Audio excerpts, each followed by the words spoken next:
Welcome back সবাইকে। তোমরা নিশ্চয়ই সবাই হয়তো সিন্ড্রেলার গল্প জানো, তবে আজ একটু অন্যরকম সিন্ড্রেলার গল্প নিয়ে শুরু করছি new series dreaming of a freaking fairy tale. তো চলো শুরু করা যাক। তো এপিসোডের শুরুতে আমাদের স্টোরির মেন লিড জেরিম ছুটতে ছুটতে হাসপাতালে তার বাবার সাথে দেখা করতে আসে। তাকে দেখে তার বাবা তার কানে কানে কিছু বলেই মারা যায়। এখন বাবার মৃত্যুর পর জেরিমের কাছে কেবল তার সৎমা ও দুই সৎ বোন পড়েছিল।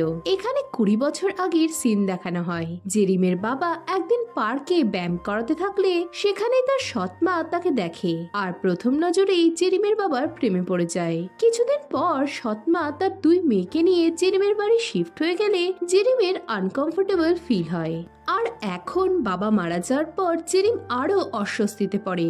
খাওয়ার টেবিলে বসে সৎমা তার বাবাকে মিস করতে থাকলে জেরিম বোঝে সে সত্যিই তার বাবাকে ভালোবাসতো, কিন্তু তাকে কোনোদিনও সে ভালোবাসেনি। জেরিম বোঝে এখন তার এদেরকে ছেড়ে চলে যাওয়াটাই বুদ্ধিমানের কাজ হবে। পরের দিনে জেরিম তার বাবার ঘরে গিয়ে একটা ড্রয়ার খোলে। তার বাবা মারা যাওয়ার আগে তাকে কানে কানে বলেছিল সে জেরিমের জন্য একটা গিফট ওই ড্রয়ারে রেখেছে। তাই জেরিম খুঁজতে খুঁজতে চংডাম হেভেনের জব ইন্টারভিউর একটা লিফলেট পায়। এতে সে অবাক হলে দেখে কাগজের পেছন পাতায় তার বাবা লিখেছে, জেরিম তুমি কষ্ট করো না, জীবনে চলতে হলে শর্টকাট নাও, এখানে জব করো আর বড়লোক হাজবেন্ড খুঁজে নিজের লাইফ ইজি করে নাও। তুমি একা এ দুনিয়াতে কখনোই সফল হতে পারবে না। তুমি যদি নিজে একা সফল হওয়ার চেষ্টা করো তবে কেবল তোমার ফ্যামিলির ফিউচার নষ্ট হয়ে যাবে, কিন্তু তুমি যদি অন্যের ওপর ভর করে চলো তবে তুমি লাইফে সব পাবে। এখন এসব পড়ে জেরিম রেগে যায়। এরপর স্টোরির হিরো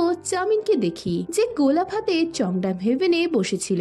এই সময় তাকে তার অ্যাসিস্ট্যান্ট জানায় এভাবে চললে তাদের সব বিজনেস বন্ধ হয়ে যাবে, কিন্তু এতে চামিনের কোনো যায় আসে না। সে জানায় সে অনেক বড় লোক, যদি টাকার কথা ভেবে মানুষকে স্ট্রাগলই করতে হয় তবে সে বড় লোকের পর্যায়ে পড়ে না।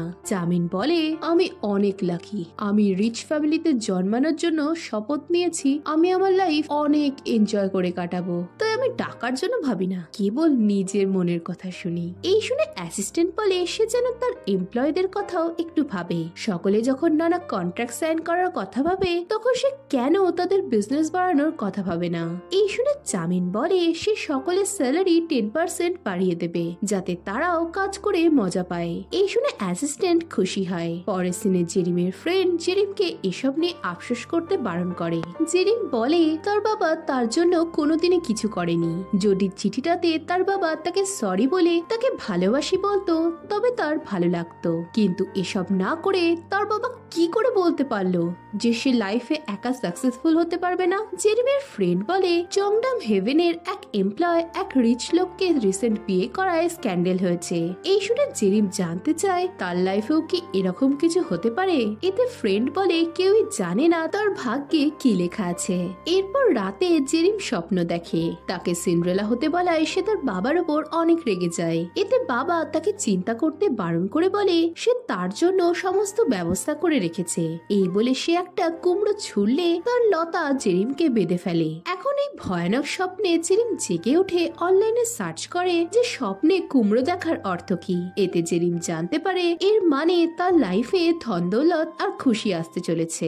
এতে জেরিম খুশি হলে তখনই তার ফ্রেন্ড ফোন করে বলে চংডাম হেভেনে আজ এক বিয়ের অনুষ্ঠান আছে আর সেখানে তারা যাবে। এই শুনে জেরিম রাজি হয়ে বলে সেও দেখতে চায় চংডাম হেভেন কেমন জায়গা। নেক্সট সিনে চংডাম হেভেন দেখে জেরিম হা হয়ে যায়। পরের সিনে চামিন ছাতা হাতে চংডামে এলে তার এক এমপ্লয় বলে তার নিজেকে বিয়ে থেকে বাঁচানোর জন্য এত চিন্তা করতে হবে না। এতে চামিন জানায় সে কেবল এত লোকের মধ্যে নিজেকে বাঁচিয়ে রাখতে চায়। এমপ্লয় বলে তবে তার বিয়েতে আসার কোনো দরকারই ছিল না। এতে চামিন জানায় সে এসেছে কারণ বিয়েটা তার চংডামে হচ্ছে বলে। এই সময় ফুল হাতে একজনকে যেতে দেখে চামিন বলে এই লোকটা হয়তো ডেঞ্জারাস। দেখা যায় লোকটা কনের এক্স ছিল। সে কনেকে তার সাথে জোর করে নিয়ে যাওয়ার চেষ্টা করতে থাকলে চামিন তাকে আটকায়। লোকটা তাকে অ্যাটাক করতে গেলে চামিন তাকে পিটায় আর তাকে ধরাশায়ী করে বলতে থাকে, তোমার এই স্টুপিড ফ্যান্টাসি তোমাকে দিয়ে বাজে কাজ করাচ্ছিল। এই বলে চামিন কোনেকে স্মাইল করতে বলে চলে যায়।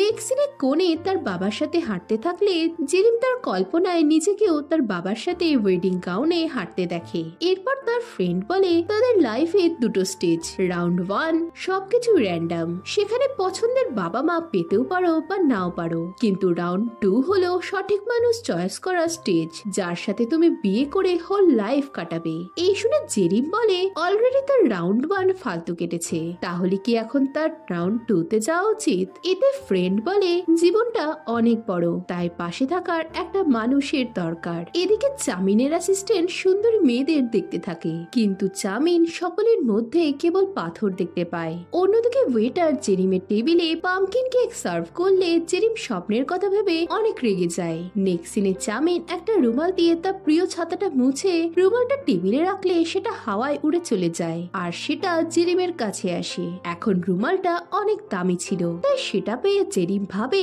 হয়তো এরকম ফরচুন পাওয়ার কথাই তার স্বপ্নের মানে ছিল। কিন্তু পরের সিনে সে জানতে পারে তার সৎমা প্রেগনেন্ট। সৎমা তার হাতের রিং দেখে বলতে থাকে জেরিমের বাবার কাছে টাকা না থাকলেও সে তার জন্য সবকিছুই করত। এই শুনে জেরিম মনে মনে বলে তার বাবা এর জন্য টাকা ধার করে বেরোতো। এখানে পাস্টের সিনে তার বাবার ফিউনারেলের দিন তার এক ফ্রেন্ড জেরিমকে জানায় সে তার বাবার কাছে কিছু টাকা পায়। এতে জেরিম বলে সে ধীরে ধীরে পে করে দেবে। এখন বর্তমানে জেরিম মনে মনে বলে তার বাবা টাকা ধার করে তাকে আবারও একটা ভাই বা বোন দিয়ে তাদের বাড়ি সেল করে তাদের ডুবিয়ে দিয়ে চলে গেছে। সত্যি তার বাবা অনেক মহান। নেক্সট সিনে তাদের বাড়ি ছাড়তে হবে শুনে জেরিমের এক সৎ বোন জেরিমের বাবার ওপর অনেক রেগে যায়। জেরিম তার জিনিসের মধ্যে তার ড্রয়িং খাতা খুঁজে পায়। তার মনে পড়ে সে ড্রয়িং একাডেমিতে জয়েন করতে চেয়েছিল, কিন্তু ফিস দিতে না পারায় তার স্বপ্ন পূরণ হয়নি। এখন জেরিম ভাবে যদি সে তখন একাডেমি জয়েন করত তবে হয়তো তার লাইফ আজ বদলে যেত। অন্যদিকে চামিন বাচ্চাদের মতো বাবল বানাতে থাকলে তার অ্যাসিস্ট্যান্ট রেগে যায়। চামিন বলে আমি স্মোক করে শরীরে ক্ষতি করতে পারবো না।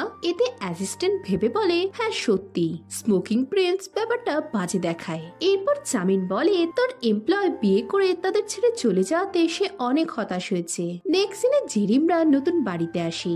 জেরিমকে তার সৎ বোনের সাথে রুম শেয়ার করতে হবে দেখে সে একটু হতাশ হয়। সে একবার আলাদা বাড়িতে থাকার কথা ভাবে, কিন্তু ভাড়ার কথা ভেবে সে চুপ হয়ে যায়। এদিকে সংসার চালানোর জন্য সৎমাকে প্রেগনেন্ট অবস্থাতেও কাজ করতে হয়, কিন্তু প্রেগনেন্সির জন্য সে অজ্ঞান হয়ে পড়ে যায়। জেরিম হাসপাতালে তাকে দেখতে এলে ডক্টর তার খেয়াল রাখতে বলে। এরপর সৎমা জেরিমের হাত ধরে বলে সে জেরিমের খেয়াল রাখতে চায়। জেরিম বলে তার বাবা স্বপ্নে এসে তাকে কুমড়ো দিয়েছে। এই শুনে সৎমা কাঁদতে কাঁদতে জেরিমকে হাগ করলে জেরিম চিন্তায় পড়ে যায় যে সে কি করে এই পরিবারের পাশে দাঁড়াবে। সে কল্পনা করতে থাকে তাদের ঘরে কোনো খাবার নেই। এসব ভেবে জেরিম ভাবতে থাকে সে কি করবে। তার বিজনেস করার কথা মনে হয়, কিন্তু তারপরে তার মনে পড়ে তাদের কাছে কোনো টাকাই নেই। তাই জেরিম জবের কথা ভাবে, কিন্তু তার কোনো এক্সপিরিয়েন্স না থাকার জন্য সে চিন্তায় পড়ে যায়। এই সময় টেবিলের পুতুলটা দেখে তার মনে পড়ে তার বাবা ক্ল মেশিনে এই পুতুলটা বারবার নেওয়ার চেষ্টা করেও ব্যর্থ হলে ছোট্ট জেরিম তাকে থামতে বলে জানায় তার এটার দরকার নেই। কিন্তু কিছু পর বাবা জেরিমকে পুতুলটা দিয়ে বলে লাইফ আনপ্রেডিক্টেবল, তাই আমাদের শেষ অব্দি চেষ্টা করা উচিত। এখন এটা মনে করে জেরিম চংডা ভেবেনে জব ইন্টারভিউ এর কাগজটা বের করে আর ভাবে সে বিয়ের মাধ্যমে নিজের লাইফ বদলানোর চেষ্টা করেই দেখবে। তাই নেক্সট সিনে জেরিম ইন্টারভিউ এর জন্য তার পুরনো ব্লেজারটা বের করে, কিন্তু দেখা যায় সেটা ভীষণ টাইট হয়ে গেছে। তাই সে পার্কে বয়স্ক লোকেদের ফ্রি জিম জয়েন করে আর এভাবে ট্রেনিং করতে করতে 23 দিন কেটে যায়। জেরিম আবারও ব্লেজারটা পরে আর এবার সেটা ছিঁড়ে যায়। তাই জেরিম এবার ডায়েট শুরু করে। 2-3 দিন কেবল জল ও এনার্জি ড্রিঙ্কস খেয়ে জেরিমের অবস্থা অনেক কাহিল হয়ে পড়েছিল। এমন সময় তার সৎ বোন এক গাদা খাবার হাতে ঘরে ঢোকে।